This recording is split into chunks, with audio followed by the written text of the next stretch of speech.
அடித்தட்டு மக்கள் முதல் இராஜாங்கம் வரை பல சமூக ஏற்றத்தாழ்வுகளை களைய சொல்லின் செல்வர், தமிழினத் தலைவர், முத்தமிழறிஞர் கலைஞர் எடுக்காத நடவடிக்கைகளே இல்லை.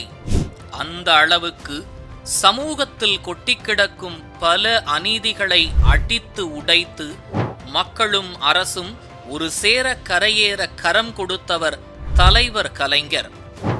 ஏன் போராடி பெற்ற சுதந்திரத்தை கொண்டாடும் நாளன்று கொடியேற்றும் உரிமையை கூட மக்களால் தேர்ந்தெடுக்கப்பட்ட முதலமைச்சர்களுக்குத்தான் உண்டு என உரக்கச் சொல்லி உரிமையை நிலைநாட்டிய அகில இந்திய தலைவர் அவர்.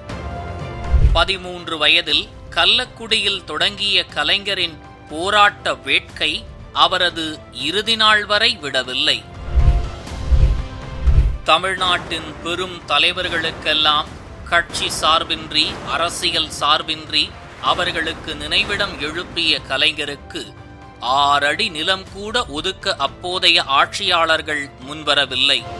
தாய் தமிழ்நாட்டை 1/4 நூற்றாண்டு ஆண்ட தன் சொல்லாலும் செயலாலும் மாபெரும் சட்டசபையில் 1/2 நூற்றாண்டு வீற்றிருந்த பெருமை மிக்க தலைவருக்கு தமையனாக, தொண்டனாக முன்னின்று அதிகார வர்க்கத்தை அசைத்து பார்த்து சட்ட போராட்டம் நடத்தினார் இன்றைய திராவிட முதலமைச்சர் முத்துவேல் கருணாநிதி ஸ்டாலின்.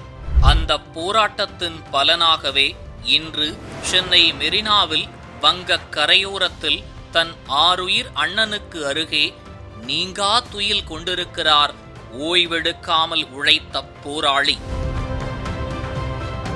தான் தள்ளாடினாலும் தமிழ்நாடு தள்ளாடிவிடக் கூடாது என வாழ்நாள் முழுவதும் தமிழுக்காகவும் தமிழ் சமூகத்துக்காகவும் தமிழ் மக்கள் உயர போராட்டமே உயிர் மூச்சாய் கொண்டிருந்த தன்னிகரற்ற போராளியின் நினைவை இந்நாளும் இல்லாமல் எந்நாளும் போற்றுவோம்.